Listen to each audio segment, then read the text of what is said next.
William Gargan stars as Barrie Craig, confidential investigator.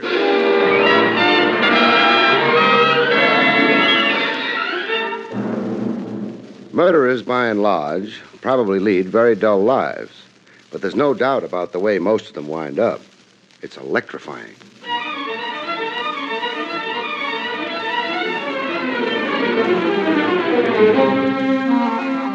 The National Broadcasting Company presents William Gargan in another transcribed drama of mystery and adventure with America's #1 detective, Barrie Craig, confidential investigator.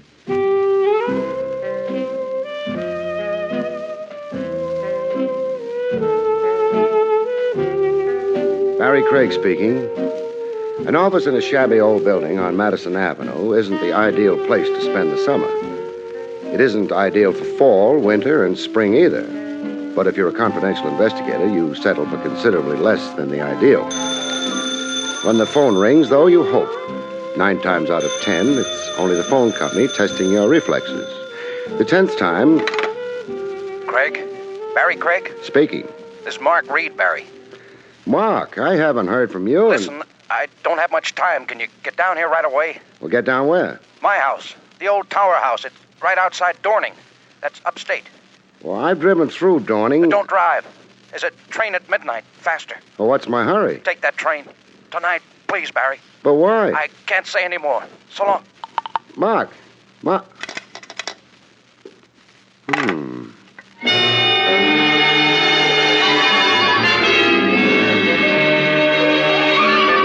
I'd known Marguerite for quite a few years. Nothing special. We'd knocked over a few beers from time to time, discussed the state of the nation, admired sports cars. I'd never figured him for an especially imaginative type. On my way over to the station, I tried to tell myself it was just a fancy way of inviting me to spend a weekend in the country. But then, why had there been terror in his voice? Ticket, please. Well, here you are. Getting off at Dorning, huh? That's right. Now, why do conductors always punch tickets and then keep them? Well, we don't, actually. Except when the passenger is getting off at the next scheduled stop. That's me. How long before we get to Dorning? Hour or so? Train's kind of empty. Late run, don't get many people. Makes it nice and quiet and dull. Moon shining. Well, who does that help? Observation platform, back of the train. Well, that's nice. Gives you a better view of nothing. Oh, I wouldn't say that. Oh? Blonde girl back there, too. Been there ever since we pulled out of the city. Now, conductor. Oh, I ain't trying to promote romance. I'm a little worried about her. Why? The way she looked. Frightened, sort of. In fact, she stayed out there all alone for hours now. Oh, it doesn't have to mean anything. Well, that's why I didn't take any official notice. But I'm still worried. Maybe I'll go back and see if the moon looks the same from the observation platform, huh? Well, I think that might be a good idea. Only, one thing I maybe ought to tell you. What's that? She was carrying her ticket in her handbag. When she opened it to get the ticket, I noticed she was carrying something else in that handbag. What? A gun.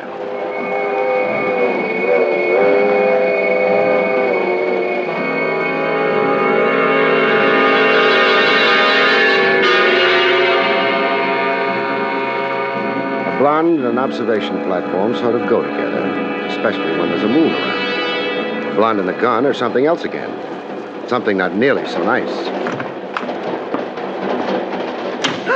Oh, I'm sorry. Don't move. Don't come any closer to me. Okay. You don't need a gun to keep me off. It's pointing right at you. I know how to use it. You might try using your brains instead. Don't try. I'm not trying anything. All I am is a passenger on this train. Sure, you'd have to say that. I never saw you before, and I'm sure you never saw me before. I never saw the man who tried to kill me before either. Tried to kill you where? Back in town? But you did see him. Well, not really. It was dark. He was in a car. He shot at me. Well, what did the police say about it? I didn't go to them. I had to make the train. Why am I telling you this? I inspire confidence in small children. I'm not a small child. You're acting like one. If you let me reach into my breast pocket, I'll show you my credentials. Credentials? Yeah, my name's Craig. I'm a confidential investigator. You get your credentials, but you be careful. Oh, I'll be very careful. Nothing lethal about a card case. wallet. I'll dump them on the chair here, and then I'll move away. Now, you can look at them without disturbing your aim. All right. Barrie Craig. Yeah, I'm sorry. forget it. Now, put the gun away. Yes. Good. Now, what's your name? Ruth Adams. How do you do? And why would anyone be taking pot shots at you? I don't know. Any attempts on you before tonight? No. Well, what's special about tonight? This train trip? Maybe. I've never gone up before. Gone up to where? Dawning.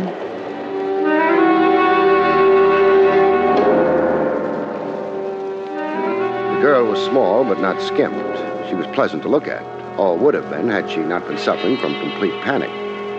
The fact that she was getting off at Dawning might have been a coincidence. I found out back in the club car. Another drink? No, thanks. I feel a lot better already. Fine. Now, you're getting off at Dawning. Yes. And then you're going on to the Tower House. Oh. Well, don't freeze up. My knowledge isn't necessarily guilty knowledge. Or why the old Tower House? My uncle lives there. It's his house. Mark Reed? You know him? Well, he's the reason I'm on this train. He phoned me, wanted me to come out immediately. Well, I got a telegram from him. It was surprising because I hadn't seen him since I was a baby. He had a fight with my father. And your mother was his sister? Yes. Is she alive? No, she died years ago. And your father? He's dead, too. Don't think I'm just being nosy. I'm trying to find a pattern in... you know if your uncle has any other relatives besides yourself? Alive? No. Uh-huh. Have you found that pattern? The beginnings of one, maybe.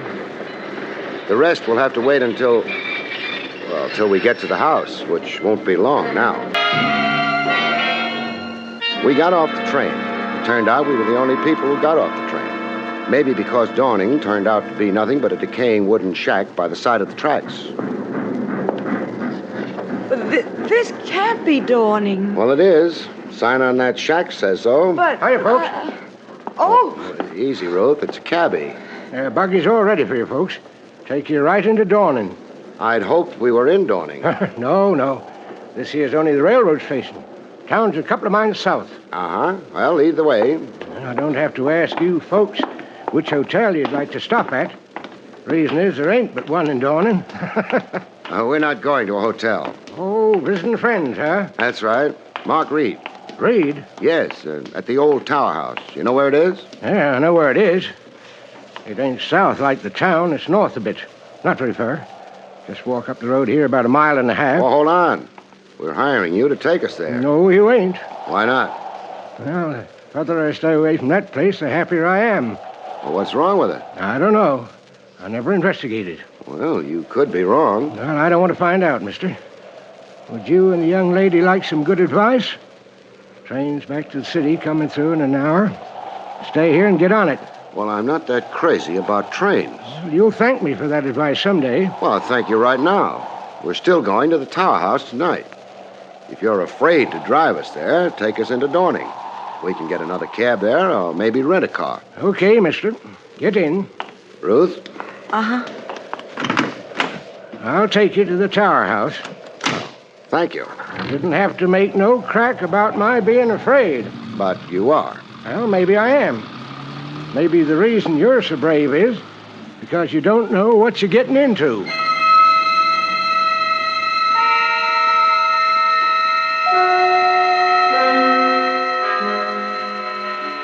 I didn't know, but I didn't have to be brave about anything. I was going to visit an old friend in the country, that's all. Or was it? Barrie, I don't like this. Well, I've been in better cabs. There's a feeling about this trip. In the middle of the night to an old house. I love lights and people, Barrie. Now, take it easy. Once we get to the house, it ought to be comfortable enough. Mark's a wonderful host. And it looks like we're practically there. Well, high stone wall, gate. This is it, folks. Oh, that gate's open. Must lead to a private road. You can turn in and... Well, the house is about a half a mile from the highway here. Well, This is where you get out. you were hired to take us to the house. This is as far as I go. I could make you change your mind. Please, Barry, don't. Okay, let's go. Oh, how much? $2. Uh-huh. $2. You can keep the change. What change? The tip is for your courtesy and cooperation. Think you're smart. Get out of the cab and we'll discuss it. You think you're smart. Somebody must love him, but it must be uphill work. Barry, I'm terrified. Oh, come on. There's nothing to be afraid of. No, nothing that we can see.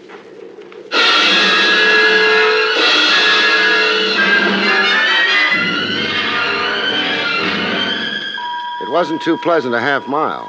The girl was frightened. The wind was blowing up. There'd be rain soon. The darkness was complete, and I didn't have the beginning of an idea of what we might be walking into. I don't like that. The thunder? Oh, it was so loud. Who knows what it might wake up. No.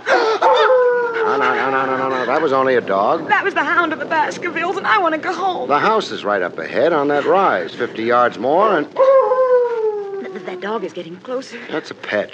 Whose? Dracula's? There he is. There he is. He's going to jump at us. Doesn't look vicious. He's as big as a horse. Oh, here, boy. Here. You're encouraging him. No. Easy, boy, easy. Ah, that's a fine animal. He's more afraid of us than we are of him. We got a better reason. Ah, he's quieting down. That's a good boy. Come on. We'll take him to the house with us. I hope they like dogs there. Is that the house? Must be. Oh, I don't like it. It looks like a tomb, and Grant never was up here, so... Oh, it's just an old house. Architect had a lousy sense of humor. Barry, the dog. Growling, yeah. Well, what's the matter, boy? What's the matter? Oh, he stopped dead. Barry, he's staring at that house as though... As though he didn't know it, that's all. Come on, he'll follow us.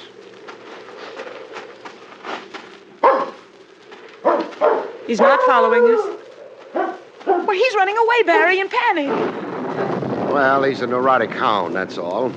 Let's stop worrying about him. Your uncle asked us to come down. The house maybe isn't pretty, but so far we haven't seen anything wrong. I'm sorry. Go ahead, Barry, knock. Well, there's a bell pull here. Oh. Not exactly a happy tinkle, but... I'm not sure for whom that bell's tolling, but I hope it's not for us. I hope somebody answers it soon. Somebody dressed in the latest in shrouds. I know I'm being silly, but if I weren't, I'd be screaming. Now, you stick to being silly, while I stick to... And maybe everybody went to the movies, huh? Oh. What do you want? Hello, I hope we haven't What do waked you you, but, well, I'm Barrie Craig, and this is Miss Ruth Adams. What about it? Mr. Reed asked us down. Who? Mr. Reed, Mark Reed. No, Mr. Reed here. You better go. Here, now, wait a minute. This is the old tower house, isn't it? It is. Then Mark Reed's here. You're insane. Now, that's my foot blocking your doorway. Now, Mark Reed's here. He owns the house. He phoned me earlier tonight, and he sent Miss Adams a telegram asking us both to come down here. He didn't phone. He didn't send a telegram. He doesn't live here. Well, maybe you don't know him. How long have you been? I've been a housekeeper here for 20 years. Never heard of any Mr. Reed. There's no Mr. Reed here. Go away. You could be making an honest mistake. You better step away from the door, though. We're coming in. I wouldn't be so sure of that. Oh, reinforcements? Got a gun, Barry? The complete householder. I have a gun, and I'm prepared to use it. Mrs. Dunn, what is all this? Some story about a Mr. Reed. Reed? I'll spell it for you. That won't be needed. Why are you trying to force your way into my house? We were invited here. By whom? Reed. Oh, maybe I'm getting monotonous, but it's still Reed. That doesn't explain your presence on my doorstep. This is his home. Fiddlesticks. I purchased this house 21 years ago. It is mine. My name is Loomis. Barry? I don't know. My head's starting to spin. Mr. Loomis, has this house always been known as the Old Tower House? It is known by that name now. Always is a long time. It has been called the Old Tower House ever since I have lived here. Well, for a lead nickel, I'd buy the theory that Reed was a ghost. But ghosts don't make phone calls. They don't send telegrams. I'm not very well acquainted with the habits of ghosts. I suggest you carry on your investigation into their customs elsewhere. I should like to shut the door. Oh, sorry, but that rain's pretty strong now. Our cab's gone back to town. Mind our coming in and phoning for another one? We have no phone. Well, in that case, we'll accept your hospitality. I haven't offered it. You're not going to send a lady out in that rain.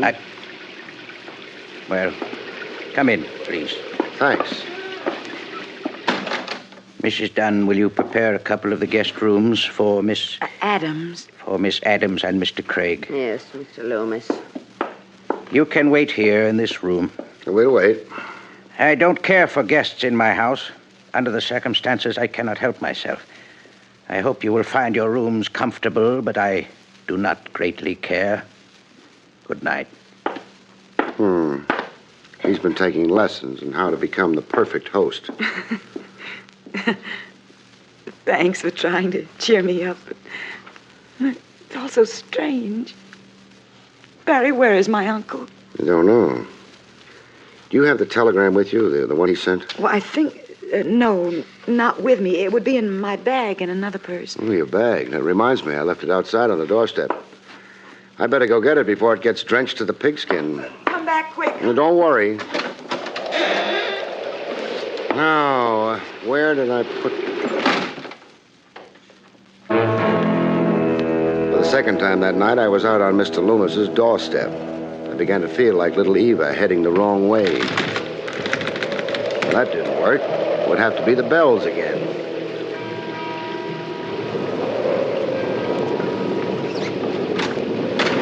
Who the devil? Oh, you. Me. I was getting Miss Adams' bag when the door blew shut. Come in. Ruth. Not in the room I left her. That scream must have come from farther down the hallway. Now, what's this room? Yes, the library. Ruth. The door's locked. Where's the key? I don't know. Mrs. Dunn looks after the keys. There's no time. Excuse me while I try to ruin a library door. Now, look here. I'm too busy. The library's empty. Not exactly. On the floor near the fireplace. Ruth. Bruise the size of a baseball on the back of her head. She may have fallen. Oh, been struck. Ruth. There.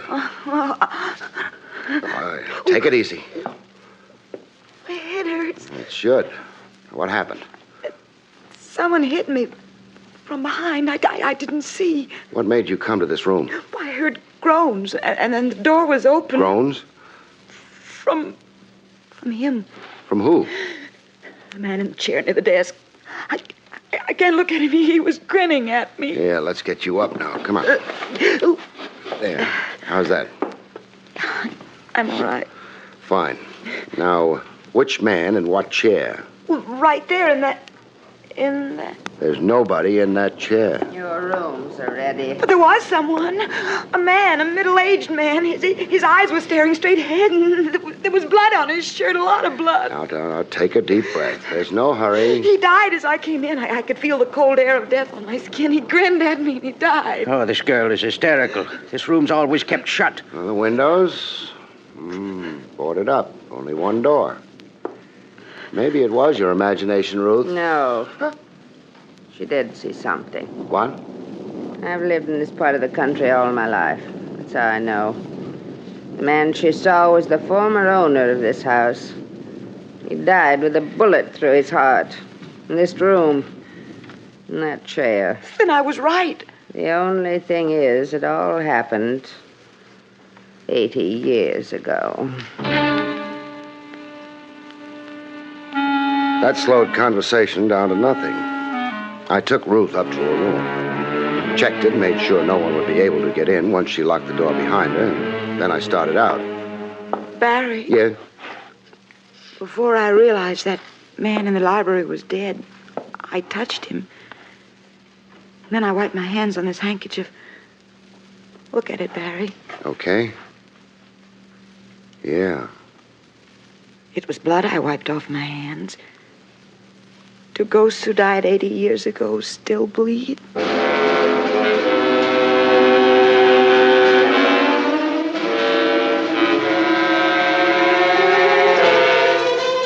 I didn't have a good answer for that. I just made sure she locked her door, and I went off to my room and tried to sleep. I had my troubles. I was glad when morning arrived, along with the eggs, bacon, and coffee. Oh, it's a nice breakfast, Mrs. Dunn. Yes, sir. I trust you slept well, Miss Adams? Yes, I slept well. Yeah, good. That will be your taxi, Mr. Craig. Well, right on time. Glad he let us finish breakfast. You ready, Ruth? I'm ready. All right. Thanks for your hospitality, Mr. Loomis. Not at all. We'll find our own way out.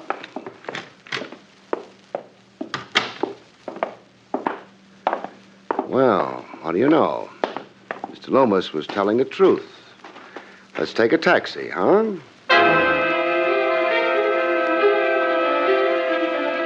We got into the cab and drove away. It took a little longer for Ruth to start worrying about it than it had taken me.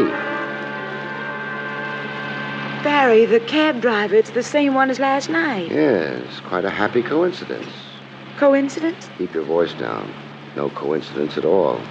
Our boy up front is working dirty hand and glove with dear Mr. Loomis. How do you know? Oh, we found out last night there was no phone at the house. How did Loomis manage to get a cab out here so early in the morning? Oh. Then, after he tried to frighten us away from the tower house, the cab driver stayed here. Uh-huh. What are you going to do with that gun? Apply the back end of it as soon as he slows up for the turn. Like this. I hadn't any choice. He disapproved of our low-voiced conversation. He was reaching for his own gun when I lent him mine, behind the ear. The car stalled, which was nice. I tied him up, dumped him at the side of the road, and went back to the old tower house.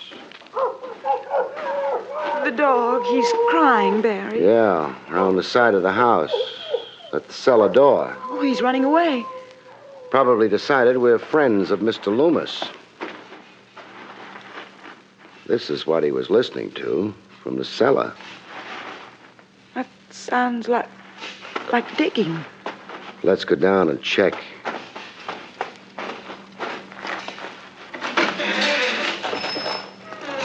Barrie, it's Mr. Loomis. He's digging a hole. That body. The ghost you saw last night. That's Mark Reed, Ruth. And what Mr. Loomis is digging is a grave. Isn't it, Mr. Loomis? What? No comments. Or have you been working too hard? Get out of here. I don't think so. Why did you murder Reed? I didn't.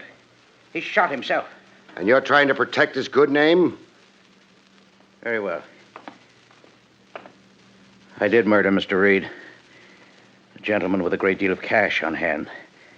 Cash he was going to leave to your charming companion. You reel it off so well, keep going. I have better ideas for that money. Mark Reed became frightened of Mrs. Dunn and myself, who'd worked for him for so long. He sent for you. I tried to have the cabbie keep you from coming here, but... Well, such frankness on your part wouldn't be wise, would it? Unless something's changed. Your voice changed quality a few moments ago. Lots of changes. What happened? Mrs. Dunn show up at the head of the stairs with a gun in her hand? Quick, shoot! She wasn't quick enough. Amateurs never are. They don't realize how heavy a pull you need on a trigger. Don't worry about her, Mr. Loomis. I just winged her shoulder. I'm not worrying about it. I should have realized that. Courtesy stops outside the death cells, doesn't it? We got them all into the cab and drove to Dorning. It had a nice jail. They're glad to welcome Mr. Loomis, Mrs. Dunn, and the cab driver. Mark Reed went elsewhere. I wish he'd asked you to come to him earlier. You'd have liked him, but forget it if you can. I'll try. Barrie, when we were in the cellar, Mrs. Dunn came in, but not from the outside. From a fake door in the library is where she came. I expected her. But how did... You yourself told me when you went into the library, you felt a breath of cold air on your skin. But the windows were all boarded up, as I mentioned, so... You knew there had to be another door to the cellar, as it turned out. You know, this is a much nicer trip than the one yesterday. Mrs. Dunn had just tried to kill you then. You were traveling deeper into danger. Now, about the only danger you're in, unless you get to the other side of the car... Is, danger of this, sir? Hmm? Uh-huh. Barrie. Yeah? I got a secret. What? I'm not afraid. Maybe. But I am.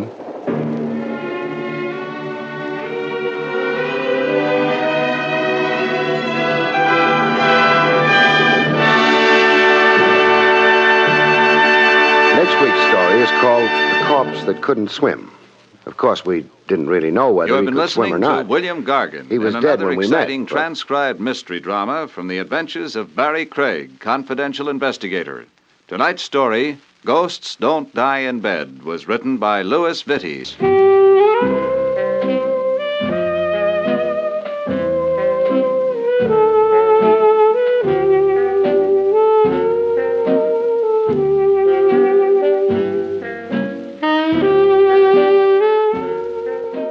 We regret that with the program you have just heard, we conclude the present Barrie Craig series.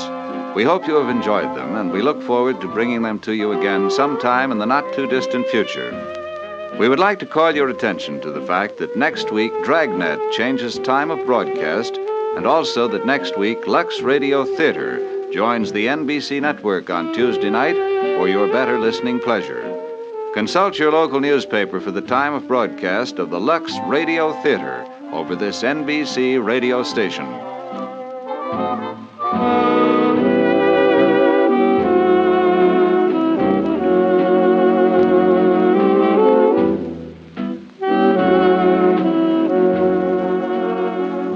The National Broadcasting Company has brought you an NBC Radio Network production with William Gargan, starring as Barrie Craig, confidential investigator, directed by Arthur Jacobson. Also heard were Jack Moyles, Charles Lung, Betty Lou Gerson, and Virginia Gregg. This is John Lang speaking. Here is some information that will help you to know more about CARE, C-A-R-E. The letters stand for Cooperative for American Remittances Everywhere, Incorporated. It is a non-profit organization specifically set up by America's mass relief agencies to provide an effective, economical way for Americans to send food and other essentials to needy persons overseas on person-to-person basis. CARE is approved by the United States government and works under favorable agreements with countries abroad. You may send a CARE package to a specific person or group.